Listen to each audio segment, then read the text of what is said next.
And we are live on episode 5 of the Redline, the all red pill call-in hotline. I am your host, Donovan Sharpe. I am joined tonight, of course, by Steve, the Dean Williams. He can be found at The Man Mindset on Twitter. TheManMindset.com is where you guys can find him on Twitter. Actually, you can find him at TheMindset.com. That's his website. We are also joined by Rian Stone of 4th R Consulting. You guys can check out his website, ryanstone.com. I think your Twitter handle has changed. He is now at 4R Relationship Consulting. No, man, that's just the names. Oh, no, the same. You're still at _Ryan_Stone. Ooh, my bad. Yeah, you have the name you can change every now and again. So I can't hear you, Ryan. Can you hear him? Oh, how about now? A little bit better. Turn your volume up. There we go. Yeah, you have a name and then a username. The name's changed, but the username's still the same. Oh my God, I'm completely ignorant when it comes to this stuff. All right, so let's go ahead and get this party started here, guys. The phone lines are open. I'm gonna put the number in the chat. It is 914-205-5356. That is the number to call. If you want to get it on the show tonight, guys. We are going to answer your questions. Why is my wife not giving me her best sex? And the reason I wanted to talk about this tonight is because there seems to be sort of an undercurrent. There seems to be an underlying theme with a lot of my consultations lately. And, those of you who do consultations, you get ebbs and flows. You get a lot of consultation fodder, consultation questions that are the same. A lot of times they sort of are the same. I don't know if women have all the same cycles. It's weird. Guys seem to have the same problems with women at the same time. It is just kind of weird. But a lot of guys are asking me now, hey, Donovan, why am I not getting the best sex out of my wife? So I actually had a couple of guys. Who were married to women. I think one guy's married to a woman in her, I think she's 40, maybe 41. Another guy married to a woman who is in her late 30s. And they really both had kind of the same complaint. When wife goes out with their friends, she's dressed to the nines, heels, she's got a thong on, she wears the wedding ring, and she's with her married friends. But when she goes out with the husband by herself, now all of a sudden it is, I don't know, it's a little less alluring. They have no intention, they have no desire to look fuckable for their husbands. They want to look fuckable for the world, but they don't want to look fuckable for anyone else.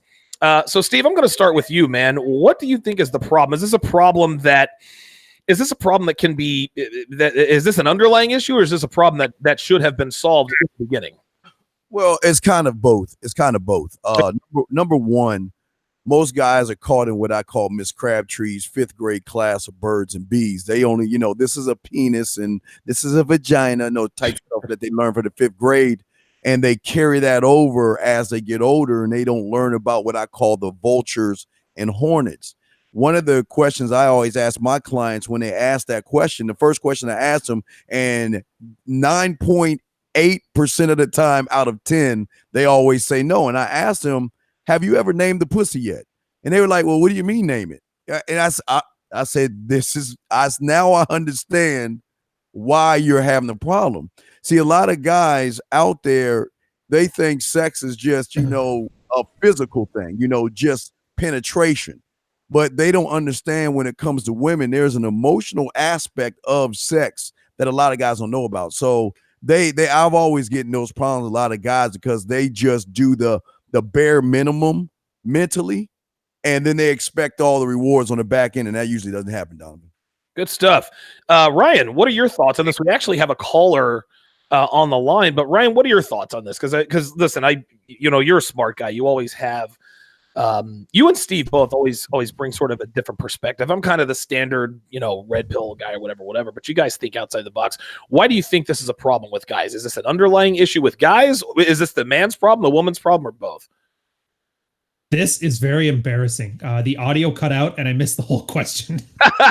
Well, give it back to me one more time. Well, no, it's really simple. A lot of guys are asking me. A lot of guys ask red pill guys, why does my wife not give me her best sex? She tells me about all of her sexcapades she had when she was in college, right? She ass fucked the DJ in the bathroom at the club. She blew some guy at at a concert. Right? She all sorts of positions and threesomes and orgies and facials and all that stuff. But then when the husband wants to do this stuff, I'm not really like that anymore. I've moved on. They have no desire to be the slut for their husbands that they were for men when they were in their 20s. Well, I guess the short answer that doesn't really help is women don't think like men. Okay. The long answer, and I'll kind of expand past what Rollo put on his Saving the Best article. I'm sure everybody here has read it anyway. It's you never were her first option. It's like Chris Rock said. So if you never got that same sex that Chad at the nightclub got at the beginning and you still walked in, then it's kind of on you. Because she had you, as I don't want to say it's a friend zone. I got to think of a name for it. It's going to be really clever though. Like a beta bucks zone or something like that. Like she wanted you because she wanted a family, not because she wanted to get laid. So, when you're saying that, when you're saying the wives aren't doing it, it depends. If you're saying they haven't been doing it ever, then that's because you signed on to something when she was flat out honestly telling you she wasn't going to give you her best. So it's really hard to blame her because she didn't lie to you. You just assumed. Now, if it's for the guys that used to get her best and since then it's trailed off, then I find it's better to think of women's sexuality as more reactive. It's not proactive like us where we have to go and run game to get sex. Girls just react to what's around them. It's kind of, I don't want to refer to them as like robots or animals or anything like that, but it's the mentality you got to have going in. If you're not the best option in her mind, and if you're not overly sexual, she's not going to respond well. So I guess the long answer is depending on which perspective you're at, you either deluded yourself into thinking you were going to get something, or you fundamentally think that women are men and the same, and they're not. And your woman is responding to that by basically starfishing. Excellent. You're being accused in the chat, Ryan, of using dial-up internet. All right, here, I'll be right back. I'll give it another go. The latency to keep it smooth. Yeah, I mean, if you want to jump back out, then jump back in. That doesn't really matter. As long as we can see you and hear you decently, I think we're all good. Got a question in the chat. Some dude asked, "What's with all the heels?" Because I like heels, and my girl likes wearing heels for me, and I like to show that off. That's all there is to it. Hey, listen, man. One day you can be like me and put all the heels that your woman has ever. Listen, I have fucked Devin in every one of these heels. Every single one of them. Actually, these were the last ones I actually banged her in. Anyway, all right. Enough of me bragging and grandson. There we go. Ryan's back to. He's got the Ethernet. He's got the. I don't know if it's worth bragging though for 10 different pairs of Rockawares. Nope. Hey, hold on, Matt. Hold on. Let me stop you there. Listen, I don't pay that much money for these. These are any Rockawares. These are all off Amazon. Anywhere between 18 and like 30, 35 bucks. So listen, none of these have ever seen.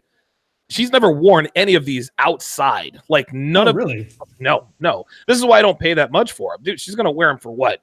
I mean, how long do I last? What, 3.5 minutes? It's about how long she wears them for. So why am I gonna? Why do I need to spend $50 on heels that look good? No, as long as they stay glued together, and listen, they're either gonna be pointed at the ceiling or the wall. They're hardly ever on the ground. So that's as an homage to you. I might start putting the rack of Louboutins in the back there. There we go. Yeah, See, my lady's got some taste. Now we're getting freaky. I like it. All right, let us go to the phone lines. Area code 217. You are live on the red line. Go ahead. Hello. First of all, thank you for all the stuff that you guys do. I really appreciate the content.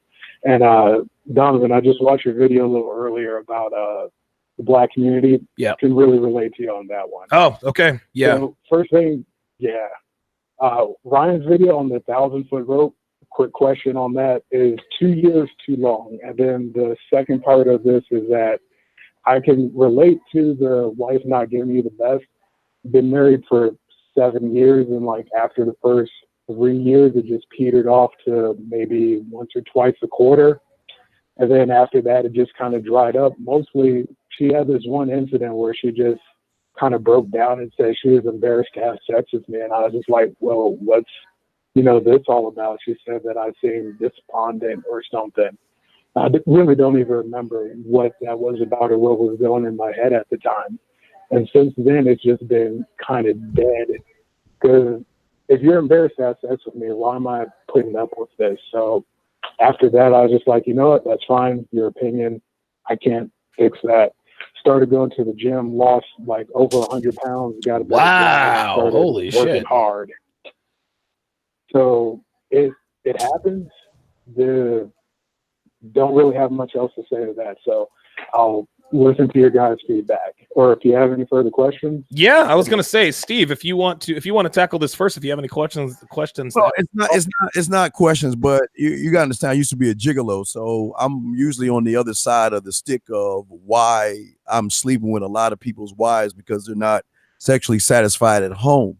I'm glad that you are going to the gym and all that other stuff, but there are certain things that trigger sexuality in a woman, and it's really mysterious. It's being sexual. It's being able to see a lot of guys. You know, there were articles out there, Donovan and Ryan, that when 50 Shades of Grey came out, a lot of men were mad at that book. They were like, I can't live up to that book right there. Kristen Gray and all that. Right. And what you got to ask yourself, what is it about that character that women love and fantasize and masturbate to?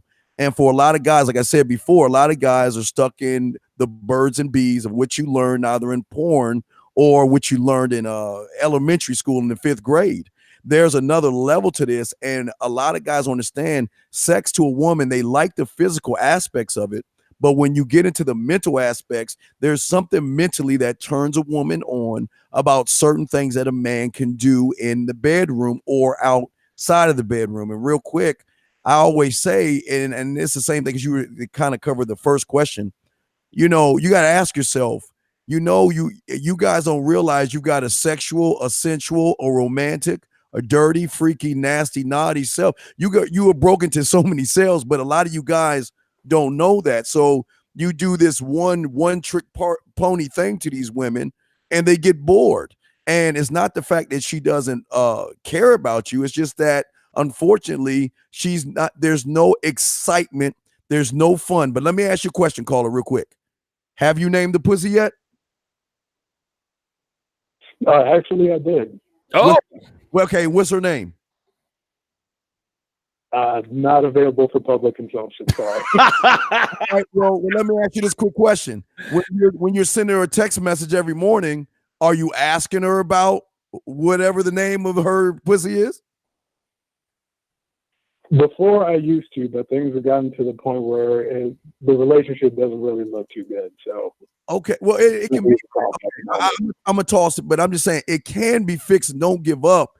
It's just that y'all guys, the number one reason why they sleep with assholes like me on the side is because the way I am when they first meet me is the same way I'm going to be 5-10 years from now. I never change what I am, and I'm very consistent on the sexuality and sex when it comes to women. Donovan? Yeah, this is we've actually got somebody in the chat is asking, making some pretty good statements here. Husband's not giving her the sex she wants. He says she wants her hair pulled, choked, called a slut, etc., etc.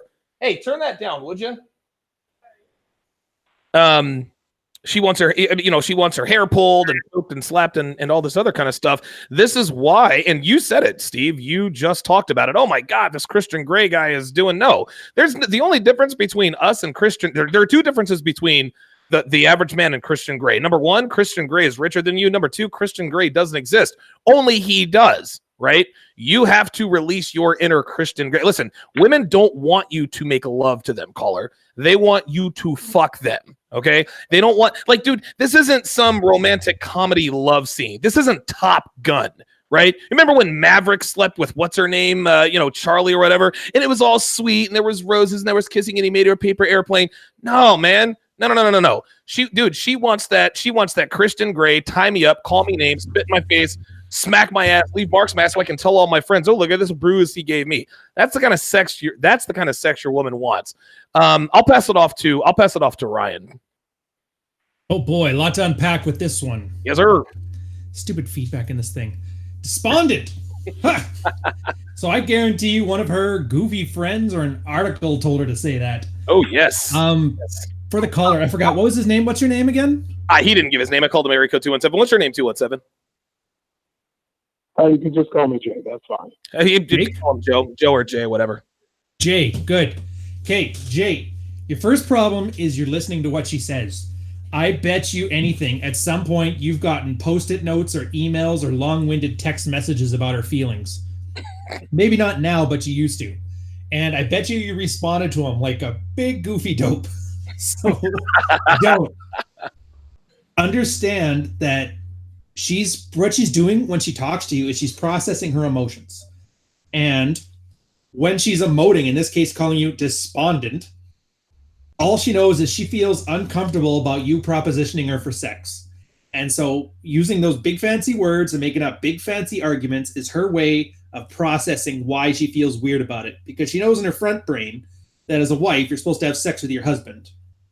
Now, that doesn't really help you since it doesn't give you anything to do with it. So we'll go on this. For your first question, is 2 years too long? The rule of thumb is 1 month per year of a dead relationship or a despondent marriage. But in reality, if you don't, like, you should know. It's one of those things that as you're going through the process, you're going to find it out. The idea here of what you want to do, and yeah, there's all that stuff that these guys were talking about. I'm not going to say it's wrong at all. The approach I take is different, though. Nothing is more sexy than pre-selection. So the question you have to ask is, if your wife won't fuck you, how long would it take you if she died in a horrible train accident, tomorrow, to go find yourself another girl to have sex with you? Now, if that time is any longer than 2 weeks, then you have work to do. So I'm glad you lost 100 pounds. Yeah. That's awesome. And that's probably took you a good year. Yeah, 2 pounds a year or 2 pounds a week. It's about a year's worth of effort, assuming you were spot on. It could have been longer. I don't know what she looks like, but I'm assuming if you got fat, she probably got fat too. Sorry, was that you saying yeah or? No, I was just agreeing with you. So what happened, Jay? Did she get fat when you got fat? How'd that work out? We were both kind of big when we started out. A couple of things happened, and she ended up getting bigger. I ended up getting bigger, but we moved to a new city 2 years ago, and with that, that's where I started losing weight. Has she started losing weight as well? Lost a little bit, but then it kind of just plateaued and stopped. She had the gym membership, but now it just see, this is the root of the issue. Yeah, no, that's a leadership thing on there. Like, you can lead her to it, but if she's fighting you the whole way, I actually kind of talked about it in another video about real remorse and nog-eyed remorse, but it's the same thing. If you have to drag her kicking and screaming to the gym, then it might not be worth the effort. Right. So this is why I talk about Operation Scorched Earth. You're cleaning your own house. You're running through the 12 levels of dread. You're building a frame, which right now you need some work on. Guarantee that. I don't know where else in passive dread you are, but when you get shot down, are you doing it like at 11 o'clock at night, just before bedtime, after who's replaced Jay Leno? I'll just say Jay Leno. After Jay Leno was on, then you make a move and she shuts you down, and then you roll over and sulk or jerk one off in the bathroom. It's okay. You don't have to admit that, but... For like real-time strategies here, a couple things you do. But change when you initiate. And you alert when you're initiating. Start doing it in the middle of the day. I call it the gym bag routine. Let's say you go to the gym at 6 o'clock, flirt with her or try and sleep with her at 5:30. And then if you get shot down, and you're going to be assuming when, you get up and you go to the gym. And that is getting you prepared for I believe it's the second or third level of dread, where you start realizing that your attention and your time is valuable and you're not wasting it on somebody who's not providing value to you. She says all kinds of shit. She'll say you get butthurt. She say you gets mad, but you just walk out with a smile. You walk in with a smile because you clearly like working out. You've been pretty consistent. And then on top of that, you're going to obviously be increasing your wardrobe. I think at 100 pounds down now, how much more would you have to lose until you became like under 10 to 15% body fat? Probably another 40 pounds? Probably. All right. So we'll assume 50 here. Get yourself to that point. Not only- It's not going to be like shirt off ripped or anything like that, but it's going to be hot enough that you're wearing like lean clothes and you look lean and you look good with your clothes on. Then worry about your wardrobe. Have you learned anything to do with pickup yet? Like mystery, rouge, any of that stuff? You guys had a caller call in about a month ago with a list of good intro to game. I took all that down and I'm starting to work through that. Ah, there you go. Good. Okay. So yeah, in this case, it might just be a process. You were a little slow on the weight loss thing, so it took you a bit longer, but that's fine. As far as the wife goes, don't do anything about that now. She's a sparring partner. She's practiced. You're going to deal with rejection a lot, and she's going to be a great training partner on that. Get your game down. And then once you have it down, practice on your wife because she's right there and she gets first crack at it, but she doesn't get sole custody of your libido. At that point, if you're getting shot down and you're in good shape, better than her, you have your game down, you have a good wardrobe, then that's when you start flirting with other people and practicing pickup on them. You're getting a second opinion. A lot of guys are kind of remiss about doing that because they think that, you go out and run an opener and all of a sudden a girl's going to jump on your dick. Doesn't really work that way. You got like 15 chances to turn it off before it gets too far. And even then you have to go in first. The idea here is you're going to take as long as it takes, and you're going to get to a point where you have a girl in front of you that actually wants to sleep with you. And you're probably, because you're going to be a good husband, you're going to say, no, thank you. I got to go home to my wife. And you're going to go home and you're going to look at her and you're going to think, the fuck does she do in my life? Am I allowed to swear, Donnie? Yes. Okay. What the fuck did she do to my life? This has already been demonetized, right? So yeah, let it fly. Fair enough. I mean, in your case, if she's overweight, she probably can't cook too well. I don't know if she cleans, but you take a really hard look at your life and you realize that if she's not providing value in your life, then you need to make steps to get her out of there.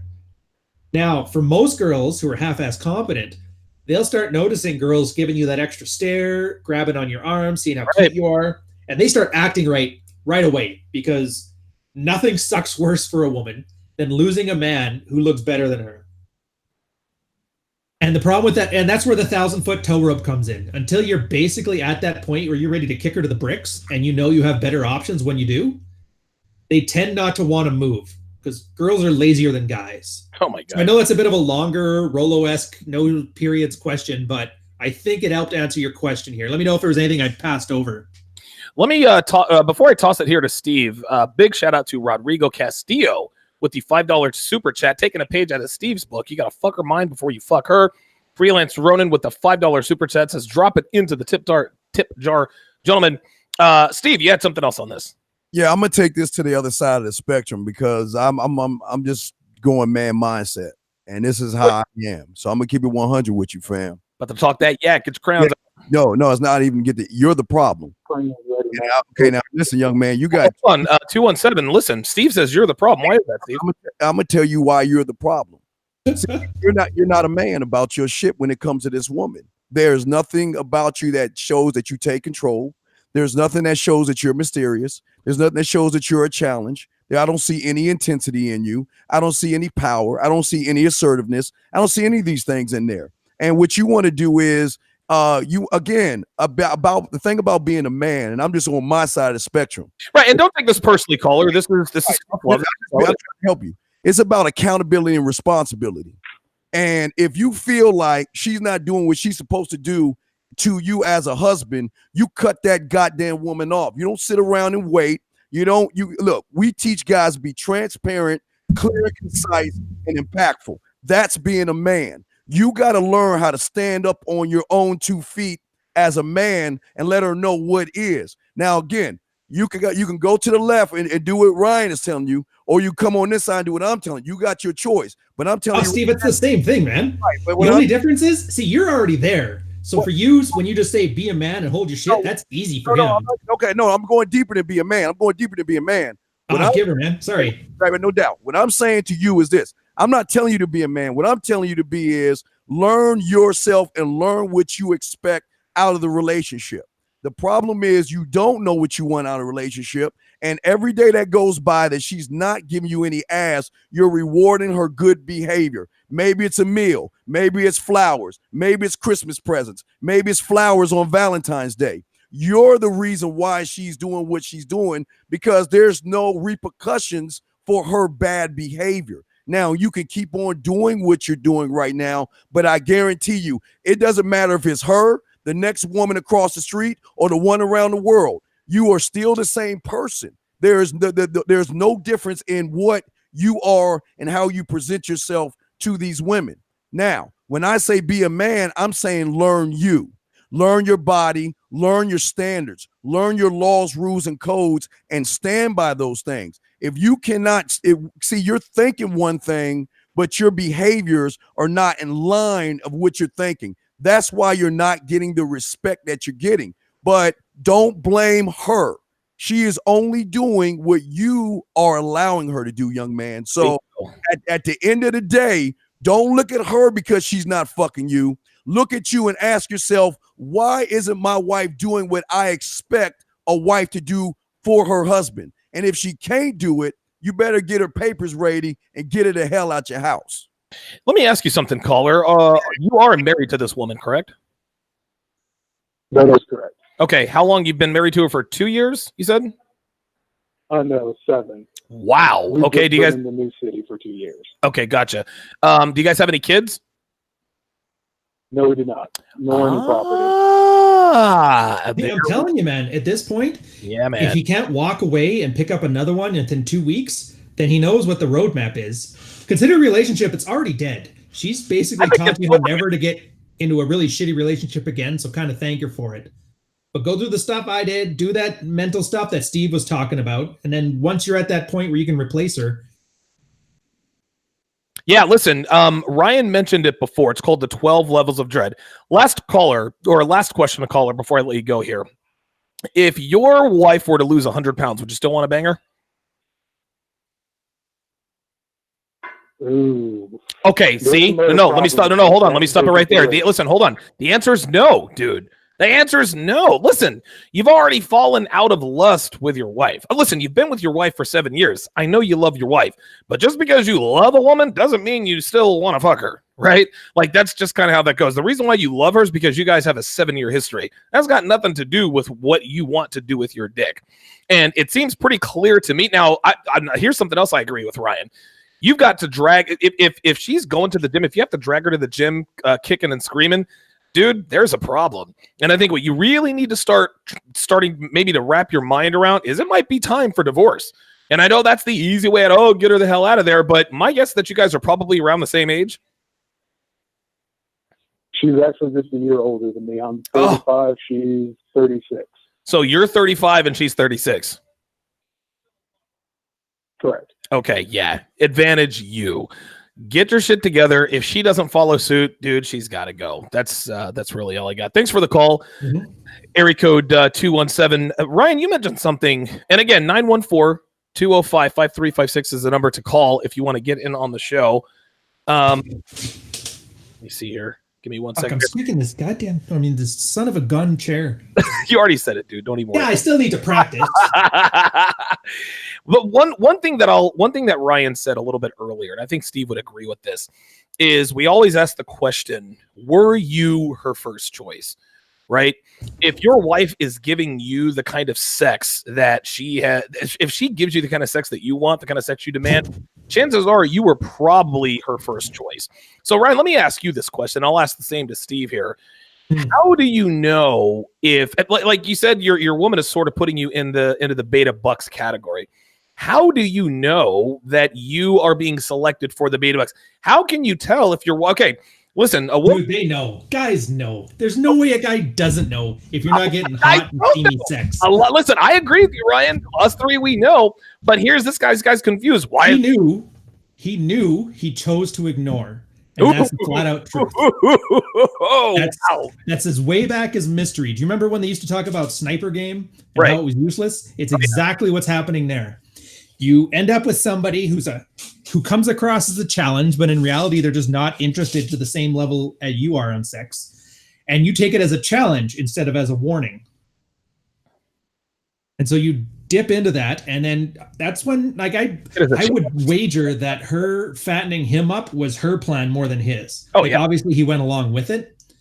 But if a girl is doing that beta bucks thing, they tend to just make themselves unattractive. That's when you get them cutting their hair real short or fattening themselves up because they want to kill the libido off and be more comfortable.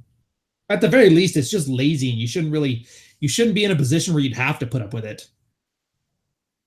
Unless you want to be lazy, in which case, go ahead, go be bad fucks together. Right. What do you think, Steve? What do you think? Because Ryan says, hey, he already knew that he was the beta bucks. He just chose to ignore it, or instead of looking at it as a red flag, he looked at it as a challenge. Okay, well, she doesn't see me as this right now. I'm going to prove to her that I can be the sexy, quote unquote, alpha male that she was banging in her 20s. Well, Ryan is absolutely right, but I'm gonna add on to it, Ryan. Oh, thank you, Steve. No, I love you. He's right as a motherfucker on this shit. The thing with this guy, and let's talk about his woman first. See, his woman fucked her pussy out so bad, her shit looked like chewed up meat, and she got it all together, cleaned herself up, and what all women do as they're getting older, they look for, like Ryan would say. See, he knew what he was. She knew what he was. She was just, after shit test, after shit test, after shit test, she realized, you know what? I can get the security, I can get the house, the car, the picket fence, and the pie outside, and I don't have to give up any ass to this guy. Why? Because there's no thunder, no spine, and no balls attached to this guy, so I can do what I want. And then when I don't give it to him, he ain't going anywhere. And that reinforces, like what Ryan was saying, how he felt about himself. He knew what he was. He just doesn't want to tell himself that truth, guys. I agree. I think a lot of guys are in denial. And while I'm actually thinking about this, there are a lot. See, this is the thing, man. I really do believe that there really are some. I don't want to say that they don't know, but it's almost like girls give you just enough to make you think that you were plan A instead of plan B, C, or D. So, for example, I'll give you a few signs that you are a plan A, right? And a lot of you guys watching this, you guys are dating, you're dating a girl or you're fucking a girl, whatever. If you want to know if you're her plan A, then these are some of the signs. Number one, if she calls you to come over, she's right there, right? Here's another sign. She always responds to your text very quickly, right? She responds within a few seconds. None of this 20-minute shenanigans. They can't help it. The texts are always enthusiastic, right? She's very straight up with you. She doesn't play games. She isn't vague. Here's another sign. If she has plans, what she'll do is she'll inconvenience herself to see you, right? So you'll say, hey, let's go to the movies on Saturday night, or hey, come over on Saturday night. She'll pause for a few seconds, and then she'll say, okay, those were the few seconds she remembered that she might have had plans with her girlfriend or maybe some other guy she was banging, but she likes you more. All right, well, I'll just blow her off, or I'll just blow him off so I can see him. Here's some other signs. She answers the phone every time you call her, even at all hours of the night. She will answer. Now, on the other side of that, okay, if you are plan B, her texts are going to be sporadic, not always enthusiastic, sometimes hours, days apart, right? If you call her, she rarely picks up the phone if you're a plan B, right? If you're a plan B, she cancels meetups. Not all of them, right? She bangs you just enough to make you think she's still interested, right? Regardless of what she tells you, she cancels meetups enough to let you know that she's fucking someone else, right? If you're her plan B, she tries to move your meetups to different days or different times because you're not important enough to inconvenience yourself. Okay. Oh, you're still fucking her, right? But just because plan A isn't available, this is why she gets in contact with you. So the difference is plan A gets whatever he wants, whenever he wants. Plan B gets the leftovers. What are your thoughts on that, Ryan? Because again, you said a lot of guys realize and understand this. Why do they willfully ignore this? It's because our egos are more important than anything else. We care about our egos more than we care about pussy. Wow. But here's the thing. So I like your list, and your list is all true, but that doesn't really address the problem from the perspective of, I hate using the term, but I'll just call it beta male, but yeah, I know. Well, yeah, listen, we'll just call him a codependent and leave it at that for me.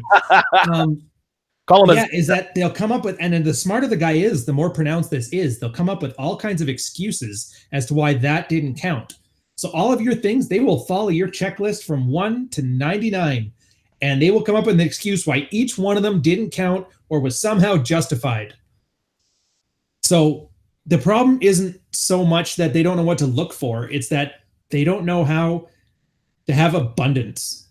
Like Collar was a great example for that, because he He should have had the mindset that as soon as she stopped doing her wifely duties, Oh it's yeah, like, bitch, hit the bricks. yeah, Like, right. she's got first crack at your libido, not sole custody. But he doesn't.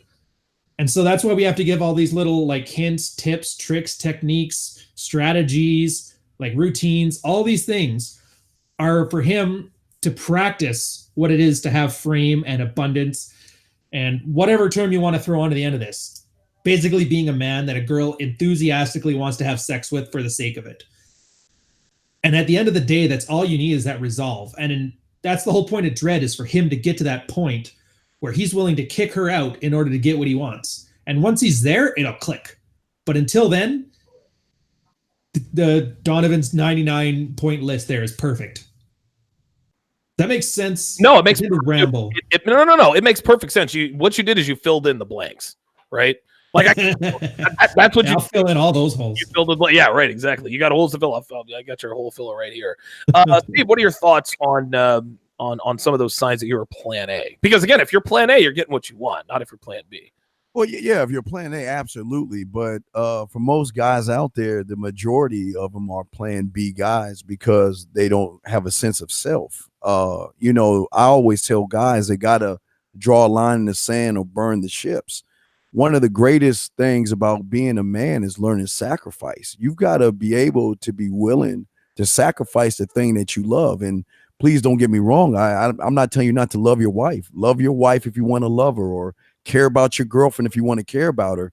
But you got to love yourself that much more to be able to make that decision. Because like I said in the 21 convention, if her boss had certain demands at the job, and she didn't live up to those demands of the job, yes, she'll get written up as a warning, which we know he probably didn't do, number one. But after that, you're gone and you're replaceable. And that's the thing a lot of guys don't understand. Like Ryan was saying, the abundance mentality, when you have that mindset of when we call options, same thing, that you're replaceable. There's nothing special about you. I could meet a million motherfucking women like you, but you'll never find a motherfucker like me type attitude. So you got to get on my bus, follow my narrative, or you will be replaced, Donovan. Excellent. Very well said. I got a couple of shout outs to Super Chats to shout out. Oaktown's Funnest with the $1 Super Chat. Appreciate that. Whiskey to Don with the $5 Super Chat says, sticking around with disrespect demonstrates weakness and no backbone. Could not agree more. Then we just had Zenith with the $5 Super Chat. Says, I frame it differently. Her genuine best could be starfish sex once a month, but if you want enthusiastic sex, don't settle for less. Find a new girl. Listen, man, I mean, this seems to be the prevailing attitude of the group. And I say this all the time. It's easy for us to give that kind of advice about a woman that we are not emotionally attached to, right? Like we get guys calling in here all the time, my girl this, my girl that, and we give them very quick, very pragmatic advice, but to not admit that the chemistry changes when there are feelings involved, to me, that's, I don't want to say that's disingenuous, but by the same token, it's kind of weird.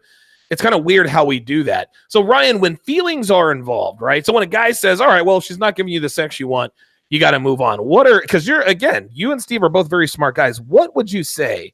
What would you say if you were in the position that this guy was in, right? Mm-hmm. And of course we know, listen, man, Rian Stone's woman gives him the A+ sex all the time. But let's just say we're in the bizarre world. Your name is Stone Ryan, right? And you get the starfish sex. Dude, I can tell you exactly how this goes. Okay, go. There's been like hundreds of guys that have already had it. At first they get angry, and then they decide to go do something about it. It usually ends up being a whole bunch of really shitty strategies, like begging their wife, nagging their wife, getting angry at their wife, maybe getting a hooker, whatever. And then it gets to a point, then they find out it's not the sex. They find out it's the validation they seek, and eventually get to this point of desperation, and then they come to this place and they start going through Dread. They start reading Robert Glover and Athol K and Rollo Tomasi and all them. Right. And that's exactly what happens, is what I was describing to Jim Joe Bob, number 213. Is they get angry, and that anger is like this gift, because brains are largely, was it plastic or non-plastic? Anyway, the one there doesn't change. Right. Yeah. You're basically in your rut. You'd rather suffer through a story that's familiar than make your own story where you're the main character.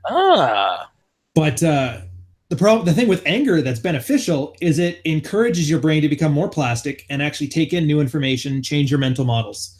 So once you get angry, that's when change can happen. Until then, it's just suffering a life of quiet desperation. And that's where the gym comes in. Because first off, that's the best utilization of your energy and your anger. Secondly, it makes you more aesthetic and attractive. Thirdly, it gives you a reason to get out of the house unless people in the house are providing more value to you than you are to them. And that's with anything. I think that's out of all the rules of, is your woman giving you her best? Is she giving you more than you think you're giving her? Easiest way to put it there. And then, yeah, as far as what to do, it's just it's simple, but it's not easy. You do your work, drop your 100 pounds. Once you get there, you make sure you're dressing better, get some better hygiene, get some better colognes, start learning how to do pickup, start flirting and being charismatic outside the other world there. Because if you've been with a girl that haven't had sex in 5 years or however long it is, you probably don't know whether you're attractive or not. And so you need a second opinion. And that's where I would go on that one too. In fact, my 2017 speech was basically me describing how I went through this whole process myself. And I could waste like an hour talking about, because there's like 5 or 6 different things that happen on the way that most guys go through, but I don't want to waste the time here on this. Well, let's deal with them as they come up. Or listen, Ryan, if I were a girl, I would totally bang you. So there's your second opinion there. So let's talk about the sex, because that's what this particular podcast is about. 914-205-5356. So I'm gonna stick with this whole plan A and plan B thing, right? I went over the logistical stuff. Let's just go ahead and address the elephant in the room.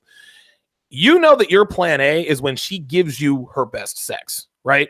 The thing is this, man, is girls, we hear girls brag about a bunch of guys they're fucking and this and that and the other. But guess what? Newsflash, guys, girls don't want to be fucking 5 dudes, right? They want to be fucking 1.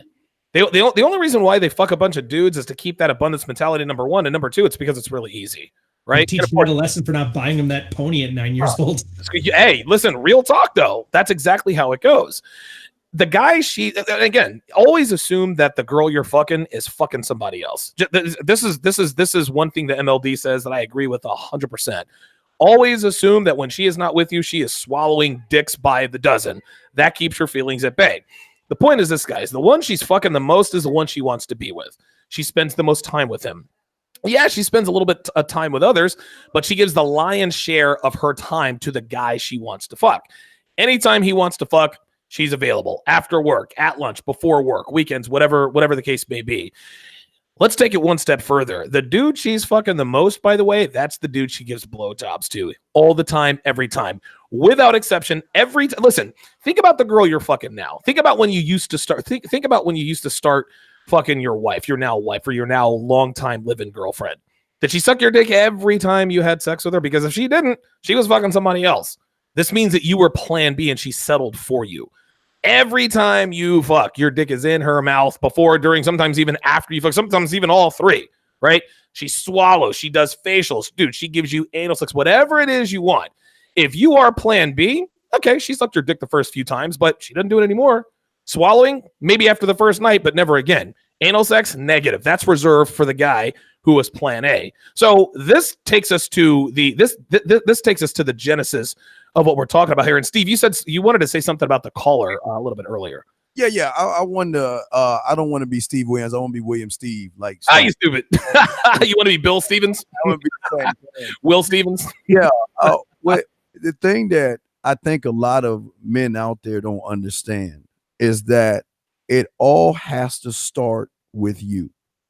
And what I mean by starting with you is this: when you plan out what a woman is to you, you've got to have an idea of what, not only what a woman is to you, what is dating to you, what is a relationship to you, what is living together to you, what is engagement to you, what is marriage to you. Those are good. See, that's the thing. Those are good questions, dude. Right. And if she cannot live up to your expectations of what you find that you want as a man, then this is why I would say the way you think and the way you behave have got to line up, because I can tell y'all all day I'm Clark Kent, but until you see me fly off a building, I'm just blowing hot air. You've got to be able to be willing to make the sacrifices of not getting what you expect from a woman. And that's why I say real quick, that's why it's important every phase that you go through with a woman, from meeting her to letting her know you're a drama-free man, to when you're in a relationship with her, what are your expectations? Because your expectations of dating her should be lower than your expectations of a relationship. Every phase that you go through and every higher that she gets up that mountain to get in your last name, she has got to jump through rings of fire, kill the Minotaur, and put his head on the top of Mount Kilimanjaro just to get your time in the beginning and then your last name later on. But the problem with the William Steves of the world is that they don't believe in themselves enough to have a standard. It comes down to having a standard. Without a standard, you will always get walked over, trampled, misused, and treated like a goddamn trick. Look, listen, you got to have a plan. You got to have a blueprint. A lot of guys complain, well, my girlfriend doesn't do what I want her to do. Well, what is it that you want her to do? Well, I don't know. Well, that's the problem, right? Ryan, what are your thoughts on this? Oh, yeah. Asking a guy what he wants is like pulling teeth sometime. Yeah, that is a huge problem. For men. Well, that's the thing, because guys don't actually think it through. Like in their mind, they have something and they have a feeling that I know this feels right or this feels wrong. And I'm sure their mom taught it to him because she divorced dad and dad didn't tell him to have a roadmap. And this is one reason I suggest guys write this shit down. Like have a blog, do a podcast, like whatever outlet you want to have. Once you make it concrete and outside of yourself, like writing it down would do, you actually make it real. And I mean real in the sense that you can articulate it. So when you ask these guys, and they have it all the time, like I haven't had a client yet where they'll give me 15, 20 minutes of what's wrong. And I go, okay, wave a magic wand. What do you want? What's the end result? The ideal one. And they can't answer it. And so I think that creates the problem where guys end up letting life happen to them instead of actually going after things. Problem with letting life happen to you is you're putting the onus on other people to carve out a life script for you. And other people are going to carve out your script in their best interest, not yours. Because let's face it. I mean, out of all the people that wipe your ass, you're the only one that'll do it every day. I like that. Out of all the people that'll wipe your ass, you're the only one that will do it every day. 214-205-5356 is the number to call. Calls are a little bit slow tonight. That's fine. This happens. Put your questions in the chat. If you guys have questions for the panel, put them in the chat, or you can give us a call, 914-205-5356. I've got another sort of a comprehensive list in terms of plan A versus plan B. And again, when you figure out that you are either plan A or plan B in the beginning, okay, this is the reason. This is what sets the tone for the relationship, guys. That's what this comes down to. If you figure out that you're a plan A, you're going to get her best sex until you are a plan B. Of course, the only way to keep yourself from being a plan B is to make sure you stay at plan A. Stack cash, keep up the game, the gym, et cetera, et cetera. But what I have found is that when I am plan A, because listen, I've been a lot of girls plan B's and C's. Listen, you bang enough girls, you're occasionally gonna be a plan B or C. Thankfully, I wasn't looking for a relationship at that point, so I didn't get butthurt. But I'll tell you this. What I have found that when I'm a plan A, the girl I'm banging treats me like a boyfriend, not a fuck buddy. Now, every sexual relationship starts out as a fuck buddy arrangement, right? We approach, we set the date up, we fuck her, et cetera, et cetera. But when you become a number one, when you become her number one, she starts to treat you like a boyfriend, not just a fuck buddy. Fuck buddies just fuck, right? Like we know that. Listen, occasionally, though, you'll go out for liquor, or occasionally do, you stop by the liquor store to grab some, I don't know, some tequila to make things a little bit more interesting, a little bit more crazy. Maybe you'll do something outside of either of your places. Maybe you'll go for a quick bowl or whatever. But 99% of the time, you're either at her place fucking or your place fucking. But the more she likes you, the more she'll start treating you like a boyfriend, even though you're just still fucking. She'll spend more time with you. When she's with you, she'll cook for you, or she'll try to. I remember one girl I was fucking her for 3 weeks. All of a sudden, She says, hey, I'm coming over. What would you like me to bring you for dinner? I was like, well, whoa, wait a minute. Like, where'd that come from? She couldn't cook. She went to this place in Vegas called Papa Murphy's. It's like a gourmet pizza place. You can customize the pizza. They give it to you. You take it home, put it in the oven, love it 425 degrees, I think was the slogan. But like, dude, she would make me jalapeno popper. She'd make me cookies. You know, at that point, I knew, okay, I'm probably this girl's plan A. I knew that if I wasn't the only guy she was fucking, I was her favorite guy she was fucking. If you're a plan A, she'll get you a 24-pack of bottled water if she sees you're running low, right? She'll buy you steaks, right? She'll make sure your fridge is stocked up. She'll buy, in little stuff, she'll buy you toothpaste, toilet paper, body wash. This is girlfriend behavior. She'll want you to spend the night. She'll make coffee for you in the morning. She might make breakfast. She might actually go out and get breakfast for you when you wake up. If you are a plan B, okay, you're not going anywhere with you guys or getting anywhere with her. She's not going to spend a lot of time with you. You fuck, she leaves, or she tells you to leave. That's it. Instead of buying toothpaste, she'll say, you're low on toothpaste. Instead of buying you socks, you need new socks. You got a hole in these ones. She never spends the night, and the only reason she does is so she doesn't get a DUI driving home. But she leaves as soon as she sobers up. If you're a plan B, she keeps you a secret. She didn't tell anybody about you. She doesn't treat you like a boyfriend. She treats you like a fuck buddy. So, Ryan, what are your thoughts on my list there? I was going to say, did you mention she cleans your house? Oh, no, I did not, but that's a good one. That's been the one I've always seen. I've had a fair chunk of plates, but like the one girl I ended up sticking up with, that was one thing she did. When I left, she cleaned my house for me and she didn't root through my stuff. Oh, wow. Yeah, it was pretty impressive. I was like, damn. That's it. I mean, yeah, that's it. And you can, like I said, when guys can tell, like you can tell when somebody's going out of their way to be nice to you or treat you well. And if you're not getting that and you're still going after them, that speaks more about you than her. Because girls can fall for anybody. If they get the right place, right time, right dick, right mentality, they'll fall for you. But if you can keep them there, that's kind of on you. As much as I could say that girls are able to foster a healthy sexual blah, blah, blah, no, they're just reactive. You'll lead. They'll be as shitty as you let them be. By the way, it's really hard to top your list, though, because your list is pretty congruent. Well, I've been at this a while. Whiskey to Don says, when I was with, hold up, Whiskey to Don says, Papa Murphy's takes food stamps where I'm from. Whiskey, I hope that's not true, bro. I hope that's not true. Steve, what are your thoughts on a woman treating you like a boyfriend as opposed to a fuck buddy? Well, I think the real question is, what do you do when you allow a woman to treat you a best friend and a fuck buddy? Because again, at the end of the day, and I think a lot of guys don't understand this, is that this just doesn't happen one day out of the blue. As soon as you meet her, you are either going to go in two pathways. You're either going to be begging and bartering your way into the pussy, buying her drinks, taking her out to dinner, pulling off your spine and your balls, apologizing or compromising. Or you're going to be the one that says, what are you going to do to get with me? That's just, it's at the end of the day, it's all about hunting and being hunted. There's really no middle ground here.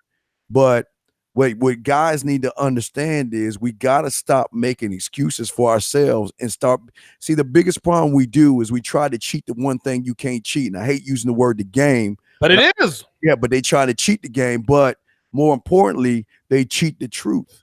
They lie to themselves and they try to be, or they think there's something more than what they actually are. And then what happens is you live a lie, and then you keep stockpiling lies on top of lies on top of lies. And when she's pulling all those layers back, she's seeing a false individual that ain't really proud of who the hell he is.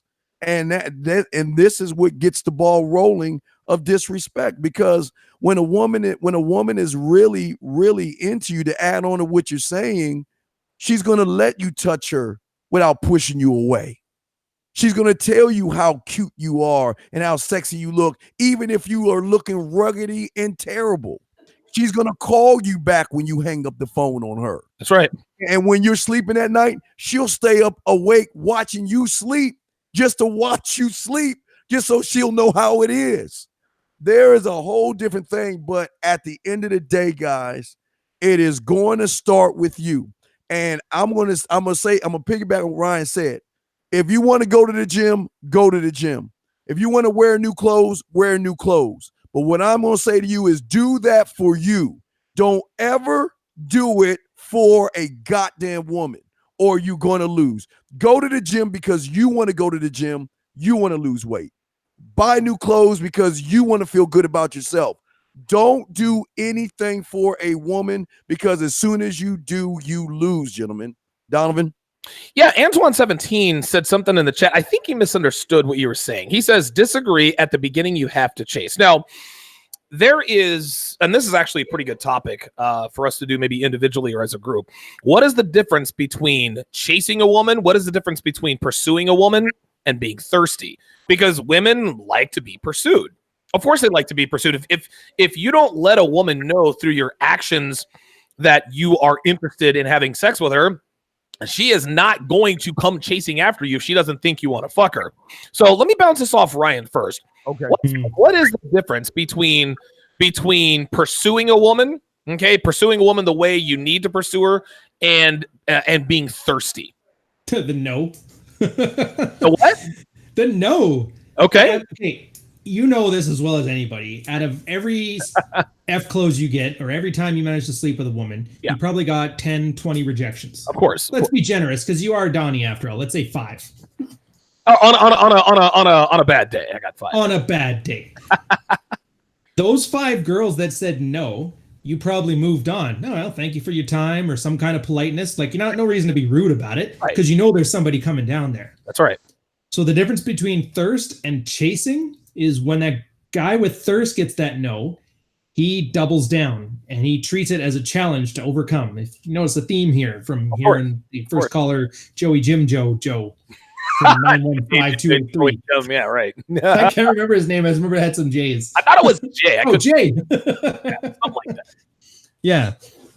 So if you're at the point that a rejection from a girl sets you back, makes you double down or further engage a conversation, once you've got that no, you're basically told that this interaction has no more value for you. And if you're still willing to stick around, that just shows you've got a lack of understanding of what value means. There you go. And it's the same thing has been going on since the early 90s. Mystery, Neil Strauss and them is that, well, it's just basically value. I was going to a big rant there, but I'm like, fuck it. No, that's all good, dude. Just get a no. And the same thing with how long of a shot are you willing to take? That's the other key, I think. Guys without thirst, they probably won't be looking up Instagram thoughts asses. A guy who's taken a long shot and has thirst, he's probably the one DMing her about how beautiful she is and sending money to her Venmo account. Real talk, dude. So yeah, if you're not in a space that's designed for sexual activity, or you're not in an open space that's designed for human interaction, you're probably thirsty. And that includes Tinder, the bar, or out in public, or through your network of friends. As soon as you're outside of those kind of areas, you're basically being thirsty, because remember that GIF that's always floating around whenever somebody tries to slide in a girl's DMs? It's like a guy throwing a 3-point and it's got hey on a text message coming in. Oh, Jesus Christ, yes. Oh, yeah. So that's pretty much it. If you're doing that, it's thirst. And it's obvious. And the only reason those guys have thirst is because they don't have any better options. Boom! There you go. You hit it right there at the end. Steve, what are your thoughts on thirst, chasing and thirst versus pursuit? All right. This is very simple, but it's going to hurt a lot of feelings here. Uh-oh. All right. So let's talk about thirst. Let's talk about the 98% of most guys out there. We call them the 98% of the cookie cutters out there. Okay. Basically how you feel it when you wake up in the morning, it's how you feel about yourself first. It's how you feel and how you present yourself to a woman. See, what the majority of y'all guys have been doing, y'all been so busy on YouTube learning a bunch of goofy ass shit from people that you don't realize that she has met you before. And she knows exactly off of your behaviors, gentlemen, based off your behaviors, what kind of man you are. So if you coming in, you don't see the big picture, you don't have any kind of vision, you don't have any direction, you're not transparent, clear and concise, or honest about what your intentions are, she's going to see you as weak. Because the thing about thirsty ass guys is that they do thirsty ass things. Y'all guys that are thirsty, y'all, instead of just doing what regular guys do that get pussy, that means Be transparent. What you see is what you get. That's right. You guys try to cheat the game by trying to come up with all these gimmicks and stuff, thinking that these women are stupid. See, what y'all don't understand, and let me hip y'all, get your crayons out, is that how can you try to deceive and manipulate someone who lives in deception all her life? The makeup, the bras, and all that other stuff. So you guys come in thinking that she's stupid.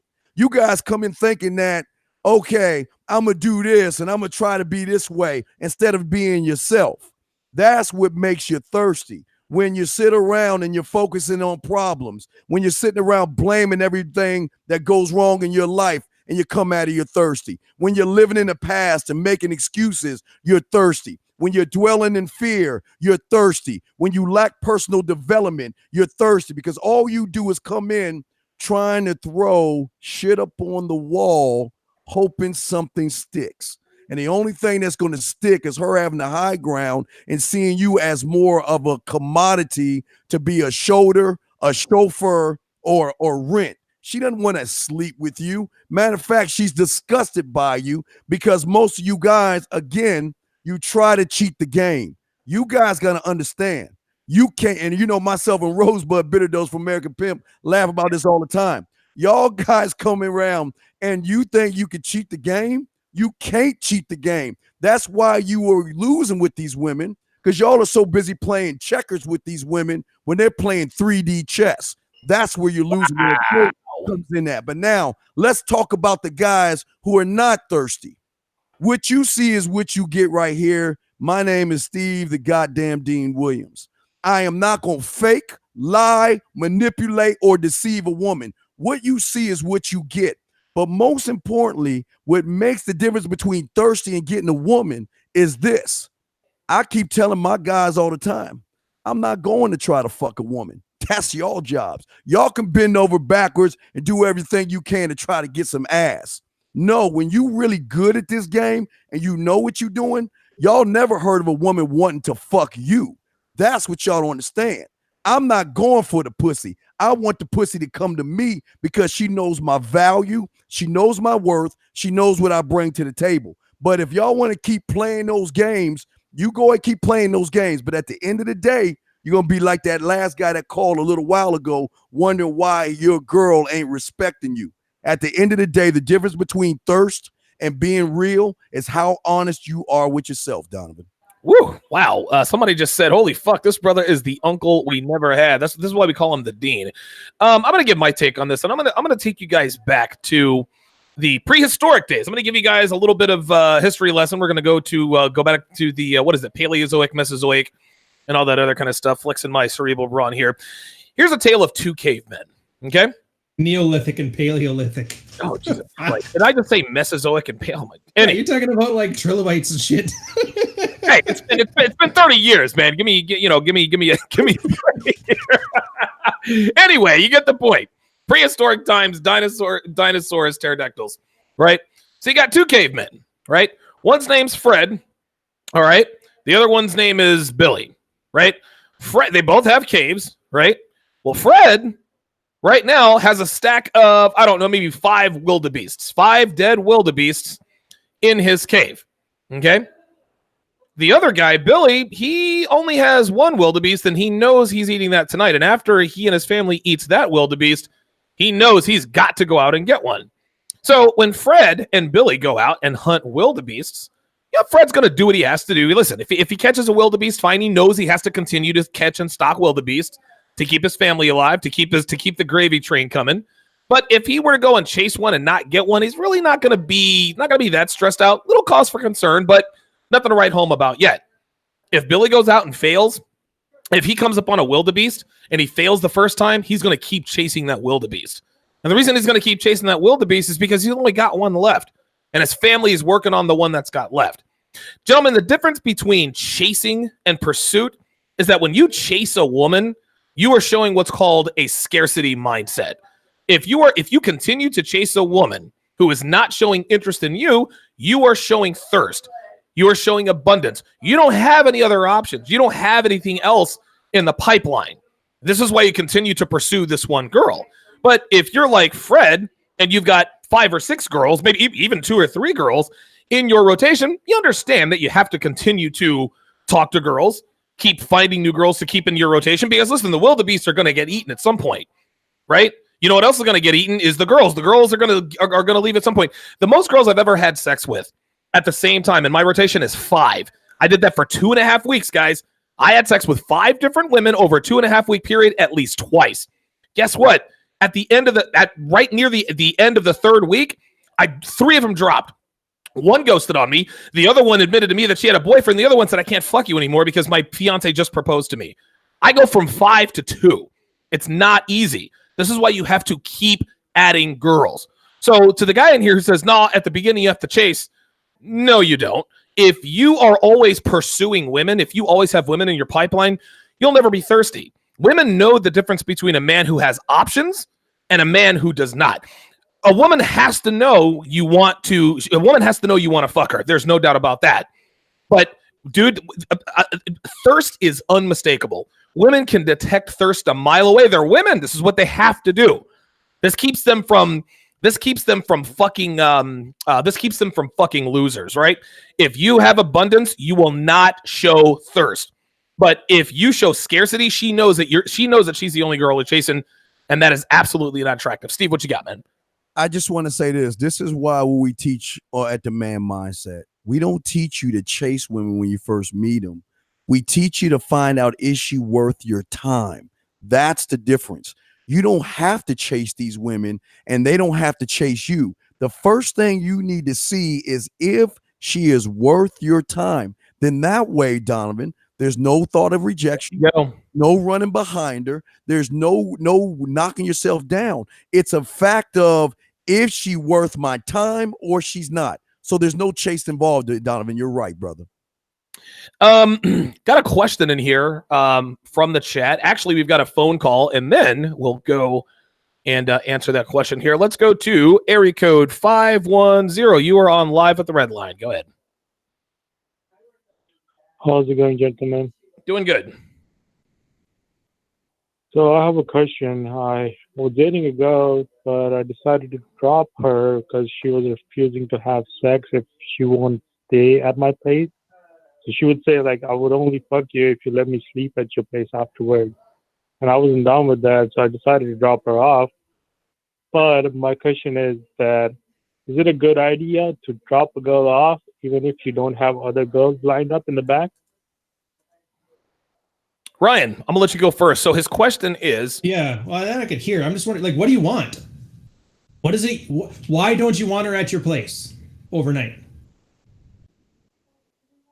Because I like to sleep by myself. All right, then. Well, if you like that more than having sex from a girl, then make your choice and own it. That's all there is to all of this, man. It's not there's some ideal roadmap. There's not magic tricks. It's just you being able to put your interests above hers,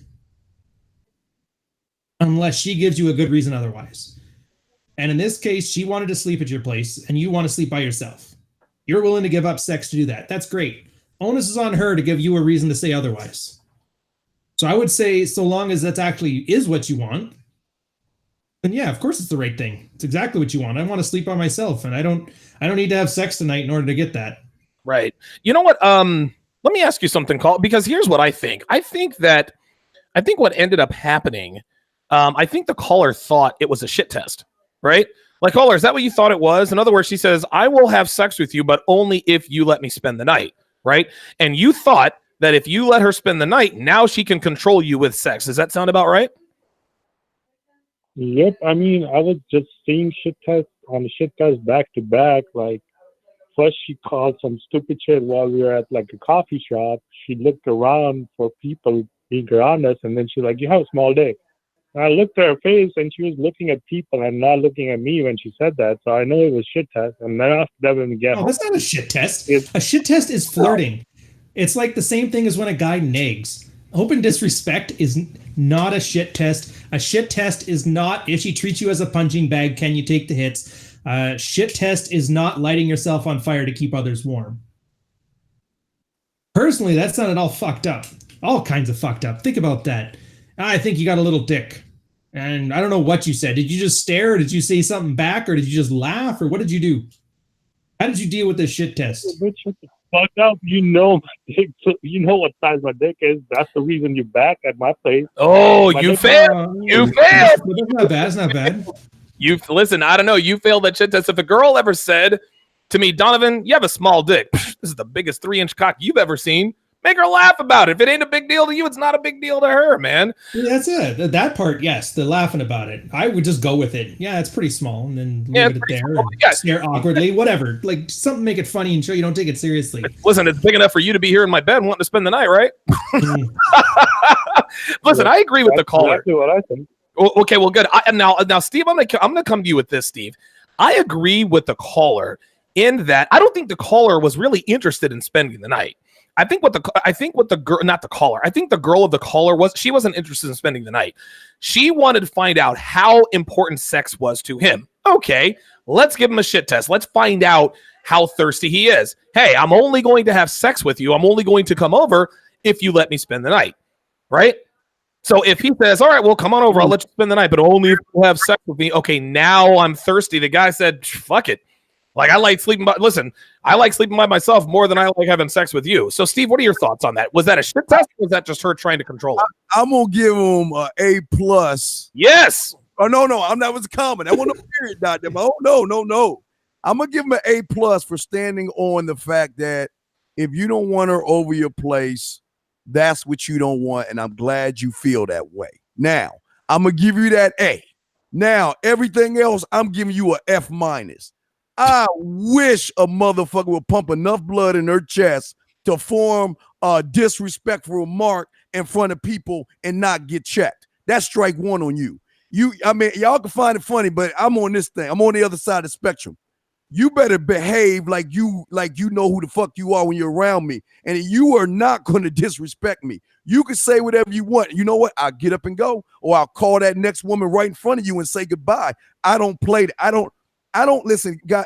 For me, my time is too valuable for me to sit around and play games. Now, it's different if she's making a joke about it, but it seems like she's really serious about it. Number one. Number two is this.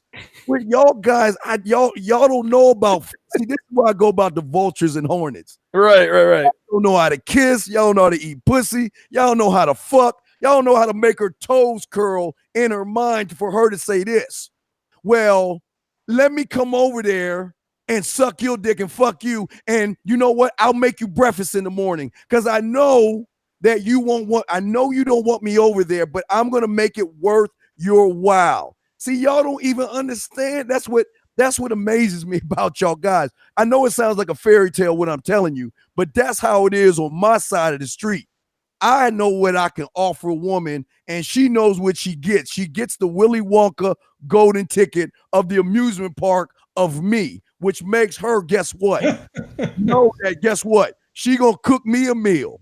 She gonna shut the fuck up and not disrespect me, and she gonna realize what kind of man I am. Now, don't get me wrong. If she's joking and says you have a small dick, that's okay. But like I said, I mean, and Ryan says Ryan's shit test is what he's saying. But what I'm saying is, if you're looking at a shit test as two disrespectful statements, that's a problem.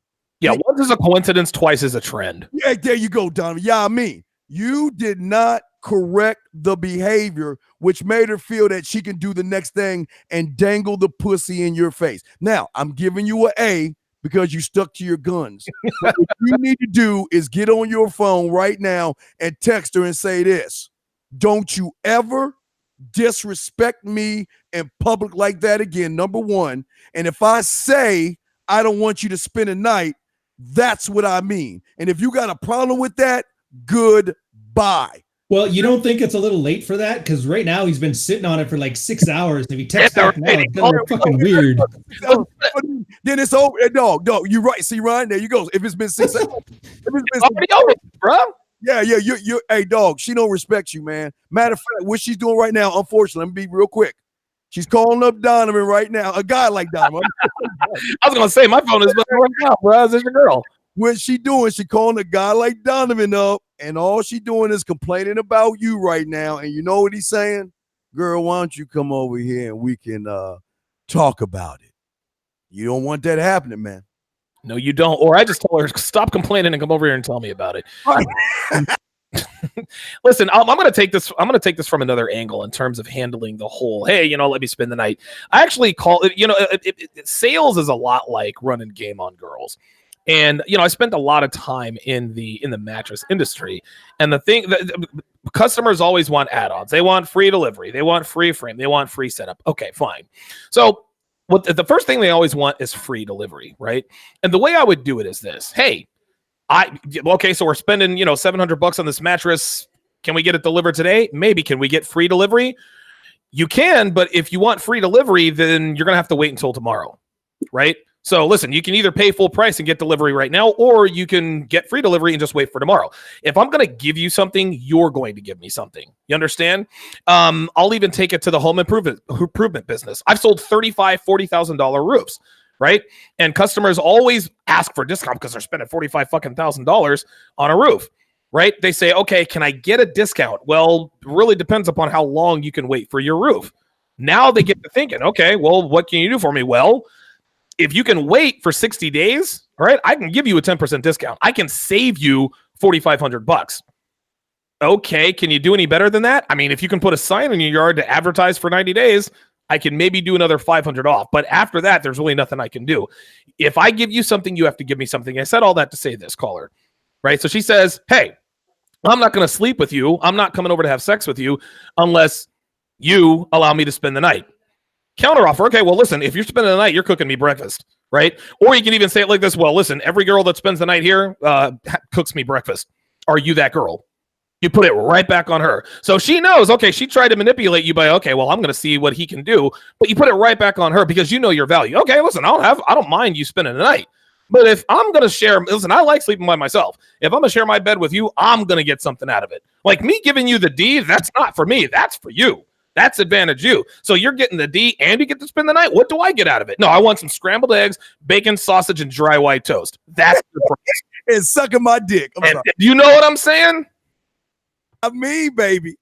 Thanks for the call. I was thinking about that too. Like, that sounds funny and very flirtatious when you're doing it, assuming the girl's making that negotiation. Sure. I worry that some idiot, no offense to you guys, this audience, you guys are smart. I'm talking about the other guys. Some idiot's going to take this and he's going to think he can negotiate his way into pussy. Ooh.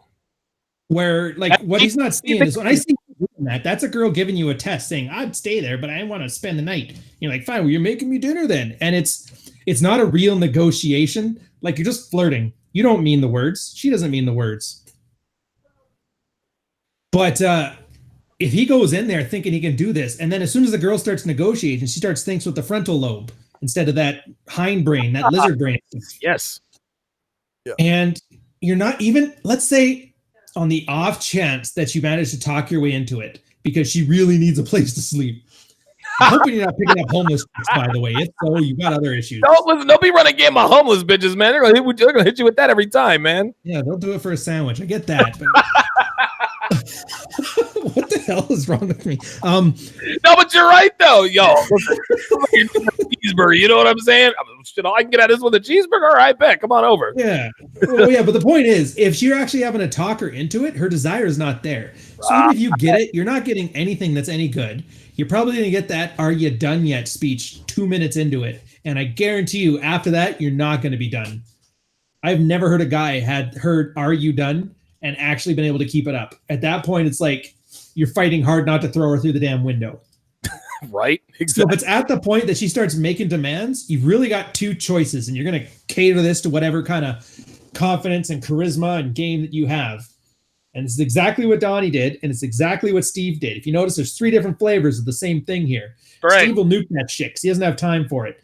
You'll play along with it salesman-y, but you're not really committed to it. You're just like, I'm not taking you seriously, and you're showing that through your actions. Sure. Same with me. I just do it a little more playfully, but I think that's a cultural thing. You know, us being Canadian and all. Yeah, you Canadians are so nice. Hey. But yeah, if it's not a hell yes, the answer is a no. So why are you wasting your time?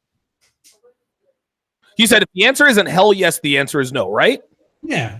But listen, real quick, Steve, this is just like when a man gets on his knee to propose to a woman. If he says, "Will you marry me?" sweetie, if you don't know, you know. If the answer isn't yes right off the bat, the answer is always no. Steve, what you got? No, Ryan is a fucking infinite % right on what he said.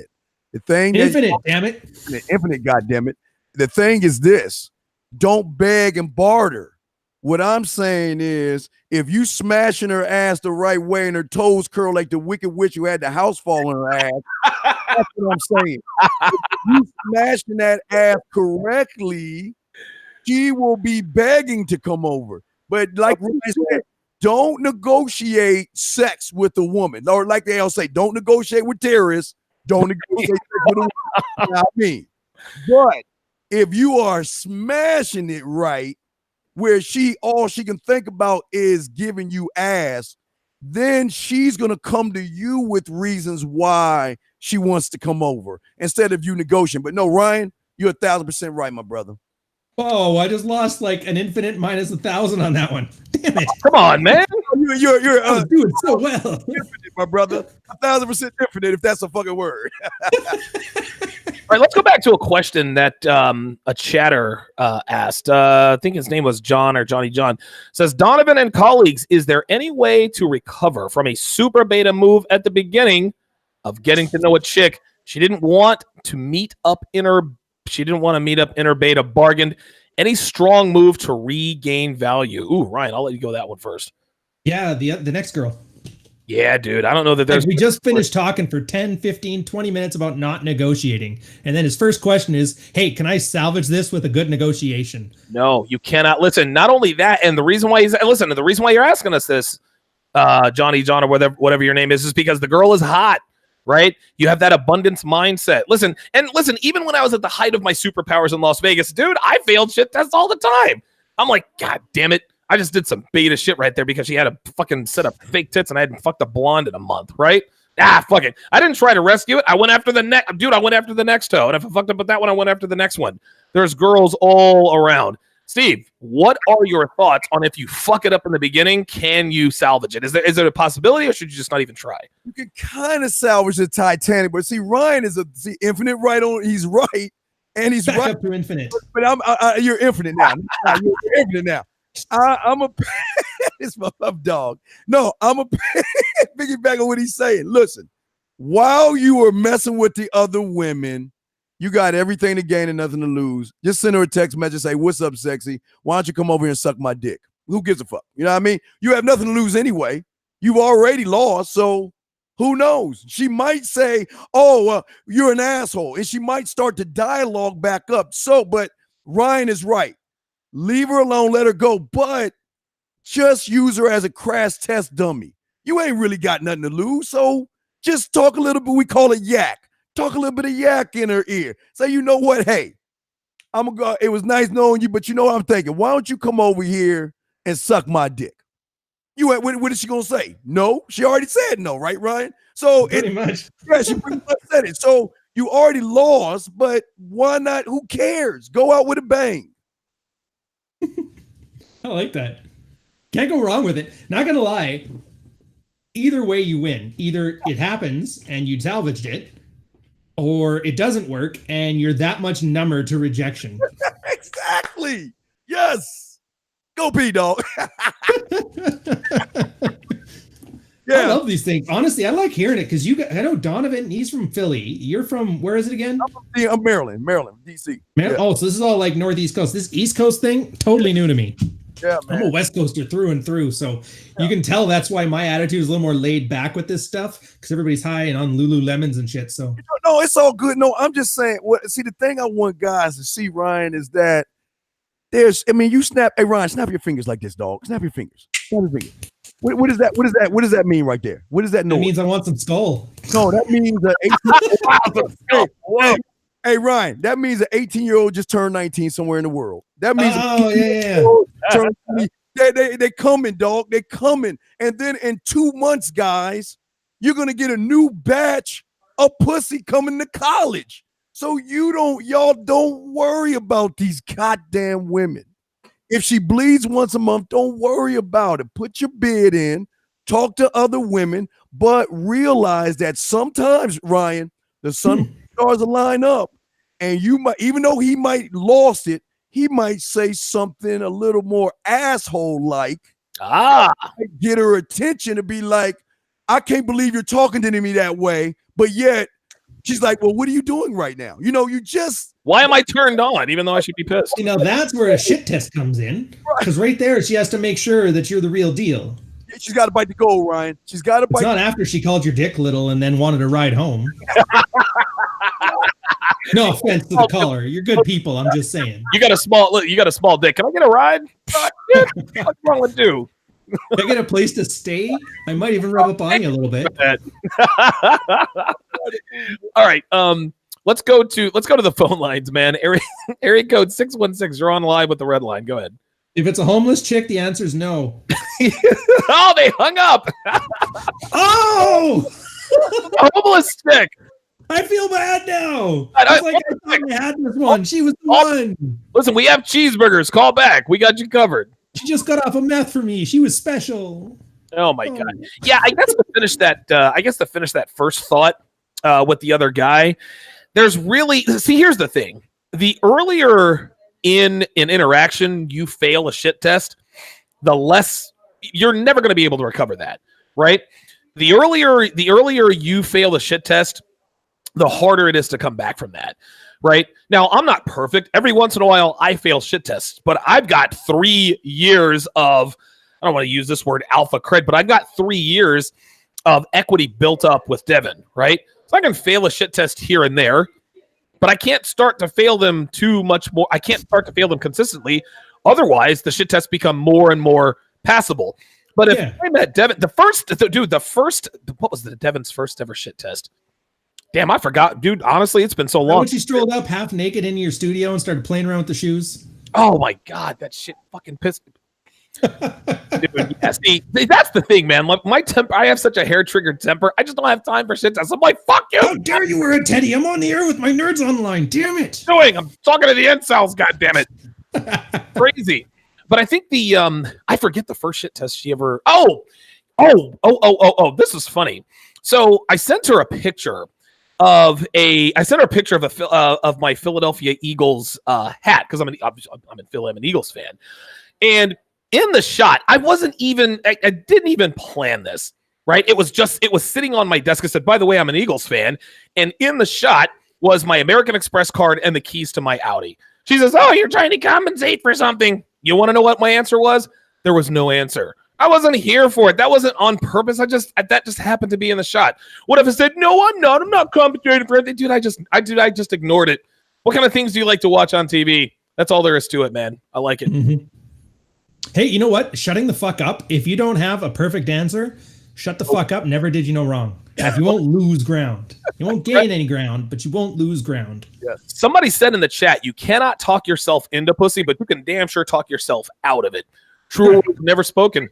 True words never spoken. If you don't have to pass a shit test, then dude, silence is key, right? So if you walk up on a white girl, I don't date black guys. Just take a sip of your drink. So do you come here often? Just completely ignore it. Wait a minute. Did you just hear me? Yeah, I heard you want a whiskey sour. Is that right? No, I wanted another drink. A blowjob? No. Sex on the beach?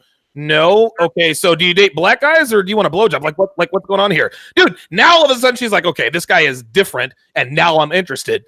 But if all else fails, just shut the fuck up, right? I don't date short guys. Take a sip of your drink, just kind of look around.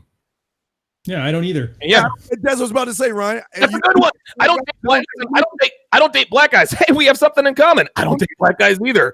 I'm Donovan. You are? Sometimes it's just for no other reason than to entertain yourself because, no offense, but thoughts are boring. Thoughts don't have thoughts. Thoughts don't have personalities. You already watched The Bachelor, so you already know what they're going to talk about. Oh, Jesus Christ. Entertain yourself. Yeah, right. I don't date black guys either. Well, at least now this engagement is entertaining for me. Thank you, lady. Here we go. Listen to this. This is a good question. Johnny John hit us back. He says, another gold nugget question. Do you have to be first to get her best? What he's doing, he's addressing alpha widowness. Pair bonding problems, be first, best, or different. Woo! So my answer to this is you don't have to be the first to get her best, right? I have started fucking many girls who are fucking other guys, but I was the best at they tell me this. They don't really tell me this. They show you, hey, listen, I like fucking you the best. So I'm going to start spending more time with you. You don't have to be first. You definitely have to be the best. Steve, what are your thoughts on that? Yeah, I always, every time when I was messing with a woman, I'll always tell them, I give them, hey, look, check this out, baby. You can hang out with your friends. If you want to have someone take you out to dinner, go ahead. You could talk to whoever you want to. And hey, we just going to be the best of friends. They be like, okay. But then when you throw that yeah mean on their ass, they be like, can we talk for a second? You know, I'm on my period and I just wanted to, you know, they want to sit around and talk to you and shit because they're like, well, you know, I don't want to see anybody else. See, that's what I'm telling you guys this.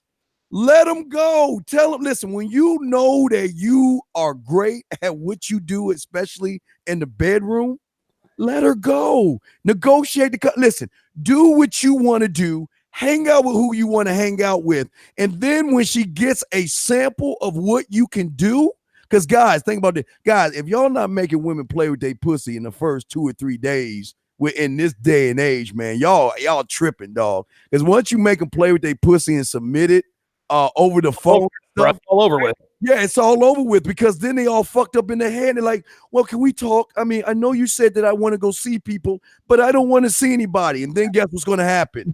She's going to start telling you, well, I'm going to the gym at 1 o'clock and I'm going to the store at 2 o'clock. Then at 12:55, she's taking a selfie to show you where she's at, just so you can believe where she's at. Because I'm telling you, when you are great in bed, that sexual confidence reeks. And when they know you can split their wig, because I always tell you guys, you always got to go for the second pussy. And that's the one between their ears. Once you get her that, it's not open sesame that gets her legs open. It's M-A motherfucking N. Ryan? Damn. How do you follow that up? I had it on mute there for a second. Yeah, I mean, I can't argue with it. I can word it differently if you really want that. He's like, look, I'm not going to plagiarize. I can just say what you said. So you have to be first or do you have to be the best? Like, first off, who is finding virgins now? Nobody. Girls are losing their virginity at 13 years old. Shit, how the fuck do you think as a grown-ass man you're going to run into a girl that you're the first? Like, it's not even a question anymore. And if you do find a girl that you're the first, she's probably got a reason that that you're her first. And that's probably not a good one, especially when you're in your like 20s. Oh, wow. You find me a 22-year-old virgin, I'll find you a girl that's got some serious like fundamentalist shit in her head. Either that or she's fat. Really? Yeah, it's not even a question anymore. So you can't even ask it because there's no good answer to it. So really you just got to focus on, am I getting what I want? And that goes back to that question that we've been kind of dancing around this entire podcast so far is, what do I want? And if a girl gives you a decent amount of enthusiasm and decent access to the kinky stuff on the level that you're okay with, it's good enough. Doesn't matter if you're her first, as long as you're her last. All right. And it's entirely possible that she may eventually decide to go back to an ex or something like that. It won't be 15 years down the line, and it won't be while you're at the top of your game if your game's any good. So just enjoy the ride. She's not yours. It's just your turn.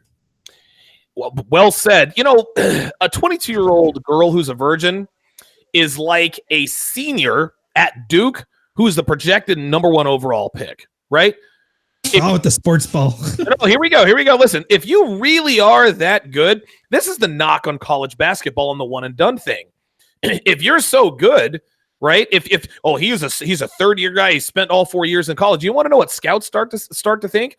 They start to think, okay, this guy is a senior at North Carolina. This guy's a senior at Wichita State, and he's really good. But why did he not declare for the draft? If he's so good now, why wasn't he good then? It's almost like if you stay in college for too long, you might have already had your peak. It's just exactly what Ryan said. If you're a 22, 23-year-old virgin and you're a woman, there's got to be something wrong. You're ugly. You're fat. You have bad breath, whatever the case may be. I don't think there's breath bad enough for that. Listen, man, even fat, ugly girls are still getting laid. You will never be a girl's first. And if she tells you she is her first, you are her first, she is lying. She's lying. Hey, that's when her nose start growing. But you know what? Hey, look, there's that 1%. Let me give it.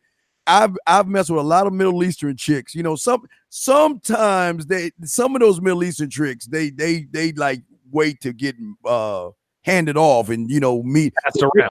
But Ryan is right. Even them little motherfuckers, the little horny ass motherfuckers, man. They I was gonna say. yeah, right. No, Ryan, no. You half infinite on this one, brother. But no, you're right. But there's a small percentage. But you know what? It's very they're next to the elves, unicorns, and Smurfs. You're never gonna really find them. Even then, I don't think they are, man. Like I used to have a large Sikh community where I grew up, and those were the girls. They were still arranged marriages in my high school. Right. I dated. And they all had their little white boyfriends, and they had so much fun with them until they eventually settled down with that good Indian boy. And, Very good impression. Very good impression. Right. Yeah. You know what? Your impression is almost as good as mine. Right. holy jeez. I remember girls. That was way too accurate. I don't mean no disrespect. I love Sikhs, man. They're the Canadians, apple pie and baseball or hockey cards. Hey, Ryan, they were girls like that didn't want to be virgins, so they would have anal sex. They would take it in the butt, but they would still maintain their virginity. Oh, Catholics. Right. Be anywhere but they're virgins, man. Listen, if a cock has entered your body, you are no longer a virgin. Just because your cherry isn't popped doesn't mean you're a virgin, dude. Listen, I don't care. Okay, so let's just say that a girl, her hymen is in place, but you find out she got ass fucked by 31 dudes. That is not no virgin, my man. Like, that's not a virgin. She can't pair bond with anybody because she sport fucked her way through college. She got ass fucked by 31 dudes. Like, what is that? Like, why do guys not think this is concerning? That's a good question. I don't even know what to say. I'm pretty sure the family just bullies him into it, and the guy knows, but he just tries to believe that he'll get it too. And then the worse her behavior is, the more he rationalizes it away. Well, she's just tired, or I didn't do enough dishes, or whatever stupid excuse they come up with. But I don't know. It's almost disheartening in a way when you watch a guy digging himself into his own grave and then sitting there asking, like, how do I get out of here? Well, like, stop digging. I can't. You're like, fuck it, dig, man. Somebody here says, dude, they exist. Modest girls from very small towns. He had me until he said this. Preacher's daughter types off to a college party. Listen, man. My mom was a daughter of a preacher. And she had 20 cousins or 20 brothers and sisters. Don't tell me for a minute that the son and the daughter of a preacher's man, some noble shit. Don't fucking bullshit me, man. Listen, I'm going to tell you guys real talk, right? The preacher's daughters, those are the biggest freaks out there, man. If you think a preacher's daughter is going to be a virgin, you're going to be very disappointed. Donovan, I used to think my name was Lord Jesus Christ because every time I was fucking them bitches, they were like, oh, Lord Jesus. I'm like, that's not my name. It's Steve. So, oh, my God. Yeah, listen. Yeah, right. Don't be calling me that Lord Jesus. Unbelievable. Hold on. There was one more question in here that I saw. Johnny John says, true story. She was a virgin when I met her. They were engaged. Hey, listen, man, That's what she told you, huh? Yeah, well, listen. I sailed with a buddy who said that until he met 3 of the guys that had already had sex with her. Then she was like, oh, yeah, but they were the only other ones. Well, they only did me in the butt, and I blew 5 guys, so technically I'm still a virgin. Bitch, you a hoe. Look, on the off chance she's telling the truth, don't believe her anyway. It's sound policy. Never believe. Listen, this is not in your best interest to believe. Listen, you're hitting it right on the head, Ryan. This is not a court of law. She is not innocent until proven guilty. Gentlemen, she is a hoe until proven otherwise. That's how this goes. And you know how she gets proven otherwise? By being your hoe. So even if she isn't a hoe, she's still a hoe. She's just a good hoe.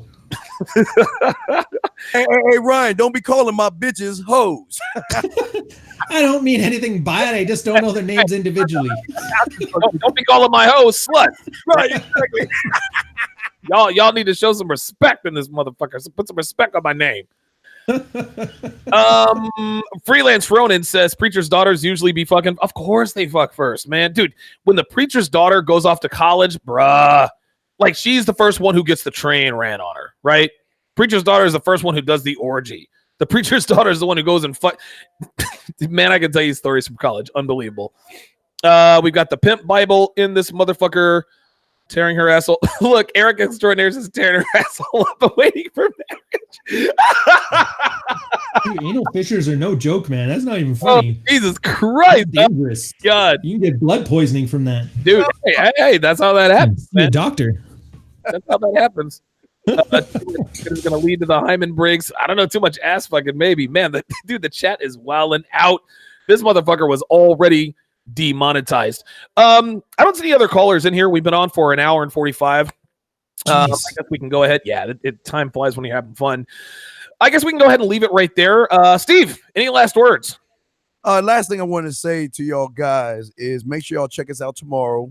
Check out the Redman group tomorrow. Everybody here is going to be on here and everything. My infinite dog is going to be on there as well. My brother. Dog. Hey. I was saying, Ryan, he Not bad.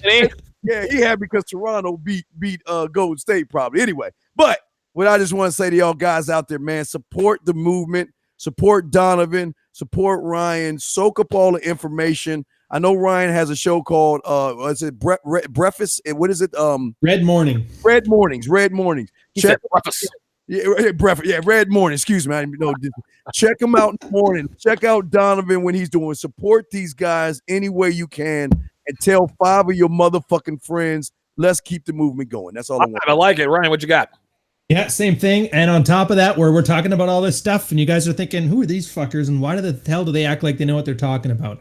So if you're ever on my email list, that's ryanstone.com/newsletter. I actually tell the stories. I can't tell them here because we'll get booted off of everything. Oh, Jesus Christ. So I put them in the emails. Right now, I'm telling the wonderful one about this single mom that was like the first single mom. I didn't know at the time, but like an idiot, she's also the first girl that I went back to because she got her boobs done. And it was a horrible lesson that I can give it to you guys for free so you don't have to learn it the hard way like I did.